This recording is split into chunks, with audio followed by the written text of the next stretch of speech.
नमस्ते दिदी, सन्चै हुनुहुन्छ? नमस्ते, सन्चै छु। तिमी सन्चै छौ?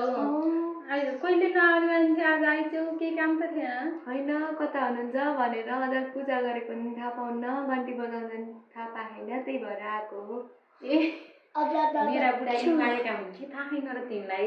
ए भाइ यो घन्टी आएदेखि त यो घन्टीको यो माहौल छाएदेखि त मेरो बुढाले त पूजा गर्न पनि बरु नगर, घन्टी नबजा भन्छन्। घन्टी सुन्यो कि तर्सेको तर्सै गर्छन् कि। ए हो र, त्यसो भए त घन्टी त देश खानी नै भयो त। अब देश खानी भयो, बुढाले घन्टी बजाएको नसुन्न नसकेर म त आज पनि त घन्टी जो नबजाए पूजा गरिछु तेरो भाइ। अब त देशमा केही राम्रो होला भन्ने आश मलाई नि युवाहरूले आएर के गर्नु हुन्थ्यो जस्तो राहा जाति बित्ती जो यो एमाले जाति बित्ती गर्यो। मैले बुढालाई सम्झाउँछु तर मान्दैनन् के गर्ने हो र। तर मैले त बहिनी घन्टीमा जान्थेँ भोट।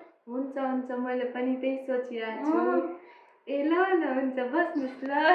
हामीले त हाम्रो मत परिवर्तन गर्ने निर्णय गरेकै छौँ। हजुरहरूले चाहिँ के निर्णय गर्नुभयो? भोट केमा? घन्टीमा।